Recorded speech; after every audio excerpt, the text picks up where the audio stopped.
Imaginez un champ de bataille où aucun char ennemi n'ose s'approcher à moins de 2 kilomètres. Imaginez une machine capable de percer n'importe quel blindage connu avant même d'entrer dans la zone de tir adverse. Imaginez enfin un monstre d'acier si protégé qu'aucun canon de char existant ne peut l'arrêter de face. Cette machine n'est pas une hypothèse ni un projet irréaliste. Elle a existé. Elle s'appelait IS-7, le char le plus puissant jamais conçu par l'Union soviétique. Au printemps 1945, alors que la guerre touche à sa fin, l'armée rouge avance vers Berlin avec une supériorité écrasante. Les chars moyens et lourds percent les dernières lignes de défense, mais derrière cette victoire imminente, une inquiétude grandit. Sur le front apparaissent des blindés allemands d'un nouveau type, plus lourds, plus protégés, capables de résister à des coups qui auraient détruit n'importe quelle machine quelques mois plus tôt. La guerre est presque gagnée, mais les ingénieurs et les généraux comprennent que le monde blindé vient de changer. Les combats ont montré une vérité brutale. Le prochain conflit ne se gagnera pas avec des chars simplement améliorés, mais avec des machines conçues pour dominer dès leur apparition. Il ne s'agit plus d'adapter l'existant, mais de créer une rupture totale. Un char qui ne laisserait aucune chance à l'adversaire. Un char qui survivrait là où tous les autres seraient détruits. C'est dans cette logique que, quelques semaines seulement après la chute de Berlin, un ordre confidentiel circule au sein de l'industrie soviétique. À Leningrad, sur le site du gigantesque complexe Kirov, une équipe spéciale est constituée. À sa tête se trouve Nikolaï Fyodorovitch Chachmourine, l'un des concepteurs les plus expérimentés du pays. Il a vu les forces et les faiblesses des chars lourds KV, puis de la série IS. Il sait exactement ce qu'il ne faut plus reproduire. La mission qui lui est confiée dépasse tout ce qui a été tenté jusque-là. Concevoir un char capable de résister à tous les canons connus, y compris les plus puissants chasseurs de chars allemands, tout en disposant d'une puissance de feu suffisante pour détruire n'importe quel blindé à des distances extrêmes. Le projet reçoit une désignation volontairement neutre, objet 260. Mais derrière ce numéro se cache une ambition presque démesurée. Chachmourine comprend immédiatement que l'approche classique mène à l'échec. Augmenter simplement l'épaisseur du blindage conduit à des machines ingérables, lentes et inutilisables en conditions réelles. L'exemple des chars super lourds allemands a montré ce piège de manière éclatante. Un monstre incapable de manœuvrer n'est pas une arme, mais une cible. Les ingénieurs soviétiques choisissent donc une voie radicalement différente. La protection ne sera pas seulement massive, elle sera intelligente. Chaque plaque de blindage est inclinée selon des angles soigneusement calculés. La face avant adopte une forme totalement nouvelle, composée de deux surfaces convergentes formant une pointe acérée. Cette configuration transforme les projectiles ennemis en ennemis de leur propre énergie, les forçant à glisser ou à se briser au lieu de pénétrer. Les calculs théoriques donnent des résultats stupéfiants. Selon les estimations, la protection frontale de l'objet 260 pourrait encaisser un impact direct d'un projectile de 128 mm tiré par les armes anti-chars les plus puissantes jamais utilisées, à une distance dépassant le kilomètre. À cette époque, une telle affirmation frôle l'inconcevable. Aucun char opérationnel dans le monde ne peut prétendre à un tel niveau de survivabilité. Les flancs reçoivent eux aussi une attention extrême. Leur épaisseur, combinée à des angles agressifs, vise à éliminer la vulnérabilité latérale qui a coûté tant de chars lourds sur les champs de bataille précédents. La tourelle devient un bastion autonome. Son blindage frontal atteint des valeurs qui évoquent davantage un bunker fixe qu'un élément mobile. Le mantelet de l'arme principale atteint une masse presque absurde, conçue pour encaisser des coups répétés sans céder. Très vite, une conséquence devient évidente. La masse du char dépasse largement tout ce qui a été produit auparavant en Union soviétique. Les estimations approchent les 70 tonnes. Cela signifie des contraintes énormes pour les ponts, les routes, le transport ferroviaire. Mais dans l'esprit des concepteurs, ces problèmes sont secondaires. La guerre a enseigné une leçon implacable. Une machine invulnérable change les règles du combat, même si elle est coûteuse et difficile à déployer. À la fin de l'année 1945, l'IS-7 n'est plus une simple idée. Ses formes définitives existent sur les plans, Ses principes sont validés et ses ambitions sont claires. Il doit devenir le char ultime, celui qui rendrait toute opposition blindée inutile avant même le premier échange de tirs. Mais une question demeure, lourde et dangereuse. Comment faire manœuvrer une forteresse roulante de près de 70 tonnes sans la condamner à l'immobilité? La réponse à cette question va conduire les ingénieurs soviétiques à des choix technologiques audacieux, parfois révolutionnaires, parfois excessifs. Et c'est précisément à ce moment que l'IS-7 commence à repousser non seulement ses ennemis potentiels, mais aussi les limites mêmes de ce que l'ingénierie de son époque pouvait supporter. Transformer une masse de près de 70 tonnes en une arme réellement mobile devient le défi central du projet. À ce stade, l'IS-7 ne peut plus être pensé comme un simple char agrandi. Les solutions classiques ne fonctionnent plus. Les ingénieurs savent qu'en reprenant les schémas habituels, ils obtiendraient une machine lente, fragile mécaniquement et incapable de suivre le rythme d'une guerre moderne. Pour éviter cet échec annoncé, il faut repenser entièrement la manière dont un char lourd se déplace. Au bureau d'études de l'usine Kirov, la réflexion commence par un constat simple mais brutal. Les suspensions utilisées jusque-là sur les chars soviétiques ont atteint leurs limites. Elles supportent mal les charges extrêmes, transmettent trop de chocs à la caisse et provoquent une usure rapide des composants. Pour l'IS-7, une solution radicale est adoptée. Chaque roue de roulement est montée sur une suspension indépendante à barre de torsion, renforcée et complétée par des amortisseurs hydrauliques. L'objectif n'est pas seulement de supporter le poids, mais de maintenir la stabilité du char à vitesse élevée sur terrain irrégulier. De chaque côté de la caisse, 7 roues de grand diamètre sont installées. Leur taille n'est pas un hasard. Plus le diamètre est important, plus la pression au sol est répartie efficacement, ce qui améliore la capacité de franchissement et réduit l'enfoncement dans les sols meubles. Les roues reçoivent des bandages internes métalliques amortis, une solution inspirée à la fois de certaines conceptions étrangères et d'expériences soviétiques récentes. Le résultat est une diminution sensible des vibrations et une meilleure endurance lors des longs déplacements. Mais la véritable révolution se situe au niveau des chenilles. Pour la première fois sur un char soviétique, des chenilles à articulation caoutchouc-métal sont adoptées. Jusqu'alors, les chars utilisaient des axes entièrement métalliques, bruyants, sujets à une usure rapide et exigeant un entretien constant. La nouvelle conception réduit considérablement le bruit de roulement, augmente la durée de vie des chenilles et améliore la souplesse de déplacement. Chaque maillon est conçu pour être remplacé rapidement, même dans des conditions de terrain difficiles, ce qui représente un avantage majeur pour une machine aussi lourde. La tension des chenilles est réglable par un système simple mais efficace, permettant d'ajuster rapidement la traction sans démontage complexe. Cette attention portée aux détails témoigne d'un changement de philosophie.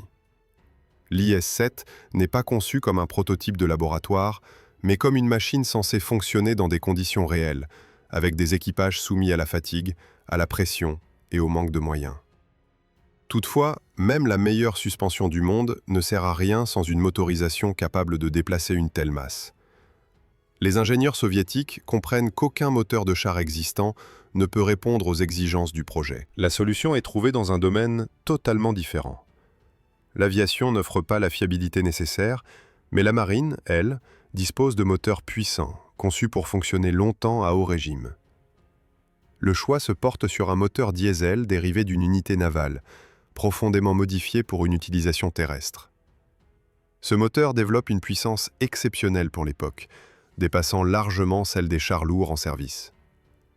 Associé à une transmission repensée, il permet à l'IS-7 d'atteindre des vitesses qui paraissent presque irréelles pour un char de cette catégorie.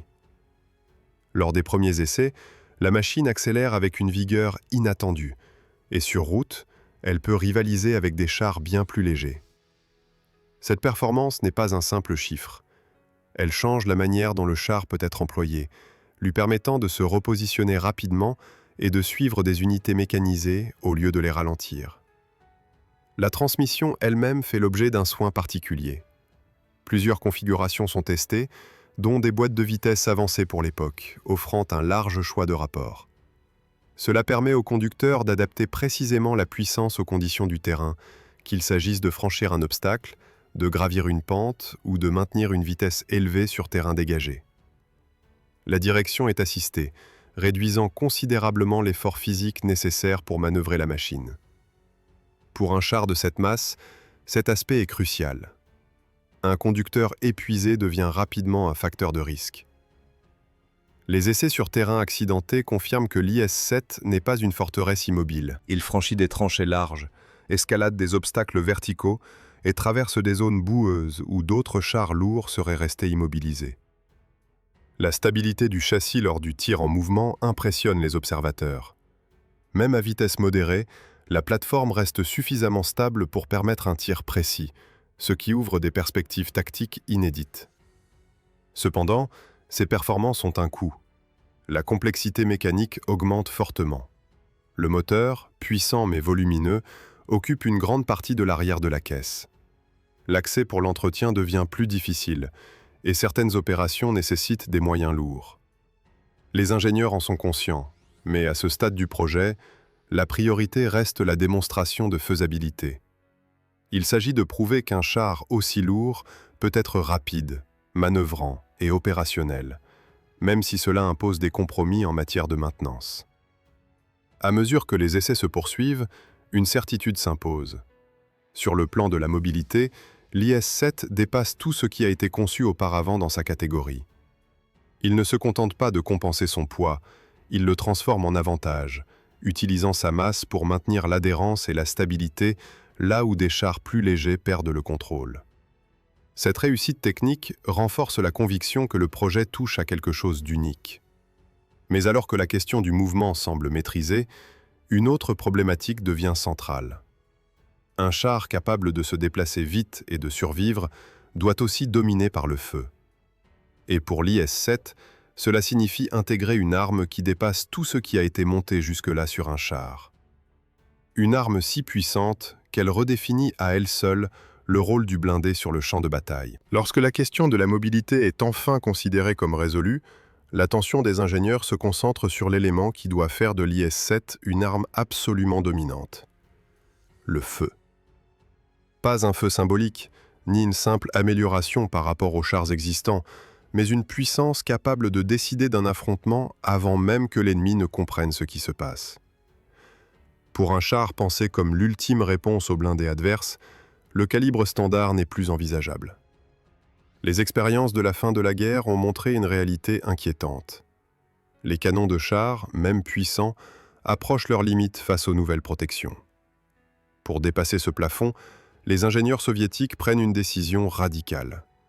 Ils vont chercher leur solution non pas dans l'artillerie terrestre classique, mais dans la marine.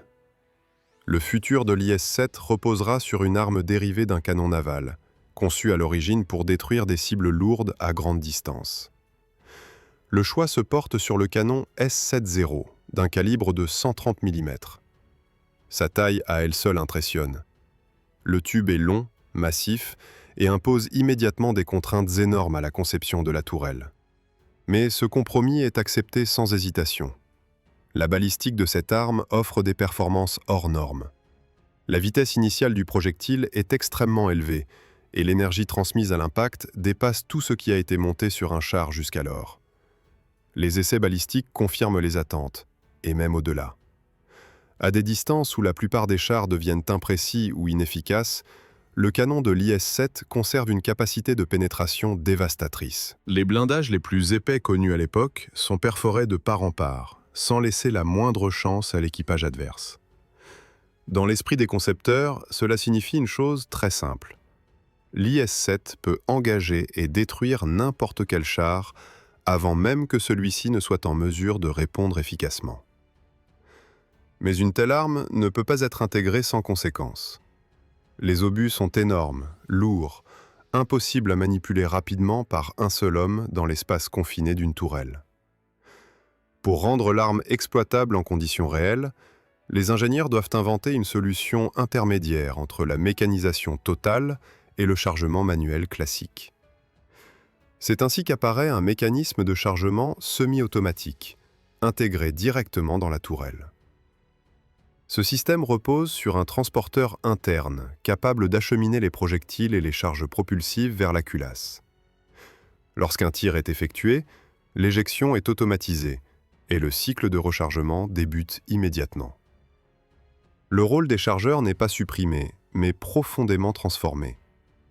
Leur tâche consiste désormais à alimenter le mécanisme plutôt qu'à manipuler directement chaque élément sous la pression du temps. Cette approche permet de maintenir une cadence de tir acceptable pour une arme d'un calibre aussi extrême. Cependant, cette sophistication a un revers. Le système est complexe, sensible au réglage, et exige une coordination parfaite de l'équipage. En cas de dysfonctionnement, le passage au chargement manuel est possible, mais la cadence chute brutalement. Dans un combat réel, cette différence peut devenir critique. Les ingénieurs le savent, mais acceptent ce risque. À leurs yeux, l'avantage offert par la première salve, précise et dévastatrice, justifie largement cette fragilité potentielle. Autour du canon principal, l'IS-7 est littéralement saturé d'armements secondaires. Les concepteurs veulent éliminer toute vulnérabilité face à l'infanterie, aux attaques rapprochées et aux menaces multiples. Des mitrailleuses sont intégrées à la caisse, à la tourelle, à l'arrière, couvrant presque tous les angles possibles. L'idée est claire, transformer le char en une forteresse mobile, capable de se défendre sans dépendre immédiatement du soutien extérieur.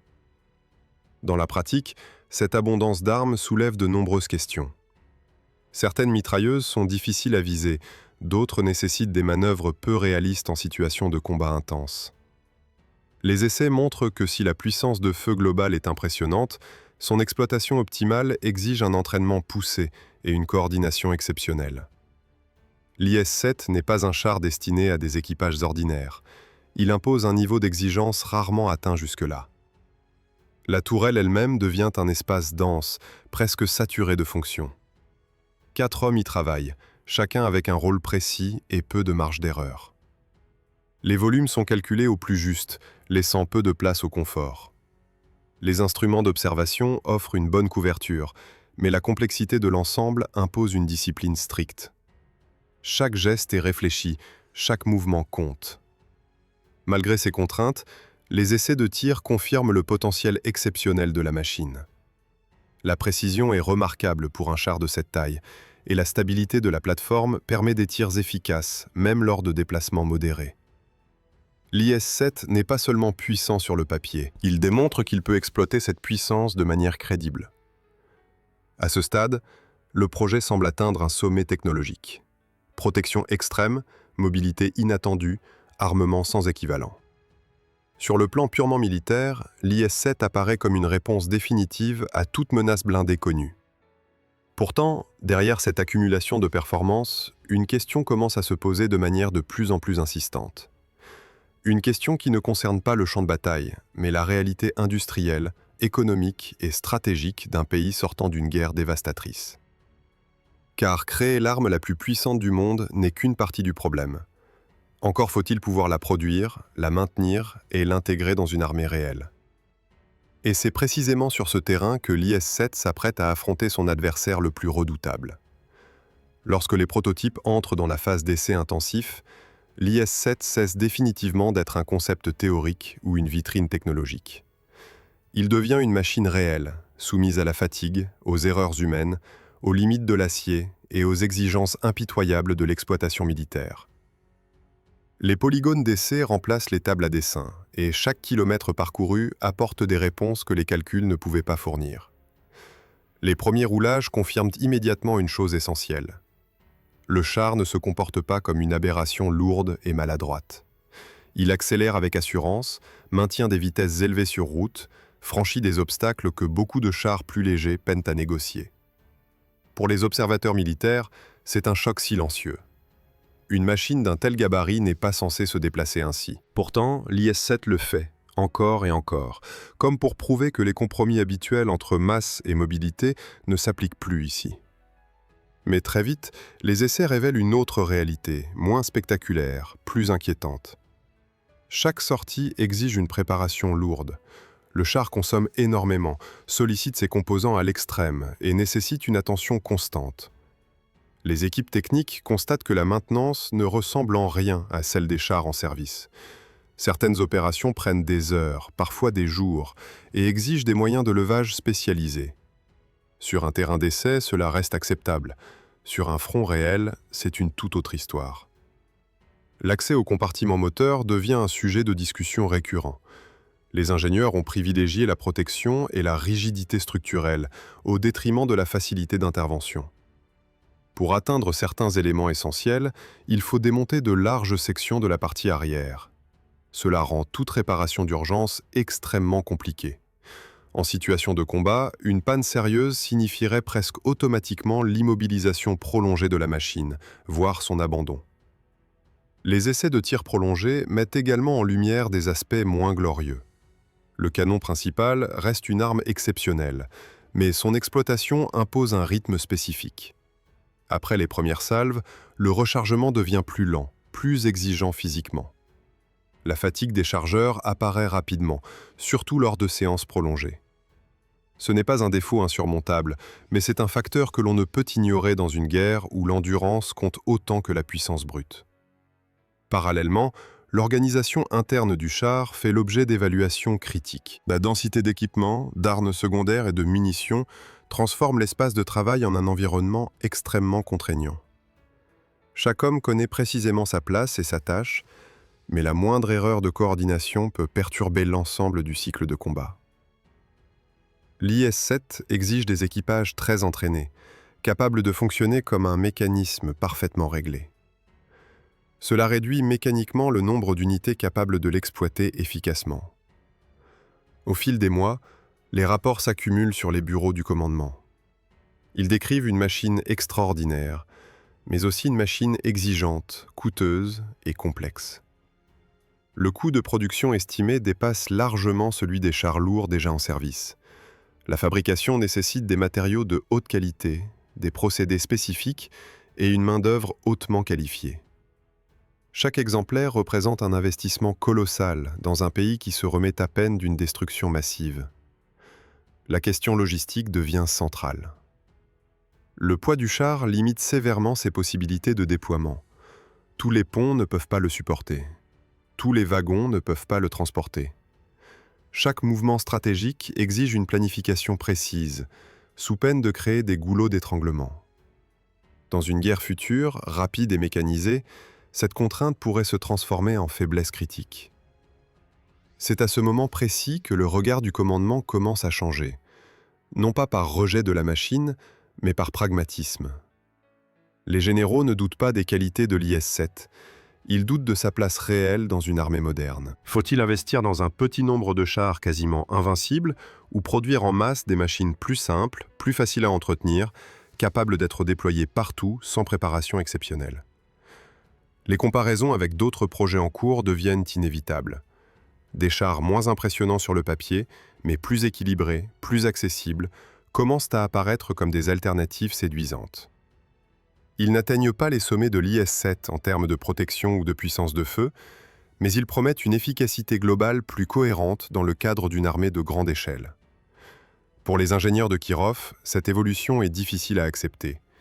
L'IS-7 représente l'aboutissement de plusieurs années de réflexion, de compromis et d'innovations audacieuses. Chaque composant a été pensé pour repousser les limites. Pourtant, ils comprennent eux aussi que la guerre ne se gagne pas uniquement avec des chefs-d'œuvre techniques. Elle se gagne avec des systèmes reproductibles, adaptables et soutenables dans le temps. À mesure que les essais se poursuivent, une tension silencieuse s'installe entre l'excellence technique et la réalité stratégique. L'IS-7 continue de prouver qu'il est capable de performances hors normes, mais chaque succès renforce paradoxalement une question inconfortable. Si cette machine est si avancée, si puissante, si coûteuse, peut-elle réellement devenir un char de guerre standard ou restera-t-elle une démonstration de ce qui est possible plutôt que de ce qui est nécessaire? La réponse ne viendra pas immédiatement. Elle mûrit lentement au fil des rapports, des discussions et des arbitrages budgétaires. Et lorsque cette réponse commencera à se dessiner clairement, elle marquera non seulement le destin de l'IS-7, mais aussi un tournant fondamental dans la manière dont les armées envisagent le concept même du char lourd. La décision finale ne tombe pas brusquement. Elle se forme lentement, presque silencieusement, dans les couloirs du pouvoir militaire. L'IS-7 continue de rouler, de tirer, de démontrer des capacités que peu de machines peuvent égaler. Pourtant, plus les essais avancent, plus une évidence s'impose à ceux qui doivent penser non pas en ingénieurs, mais en stratèges.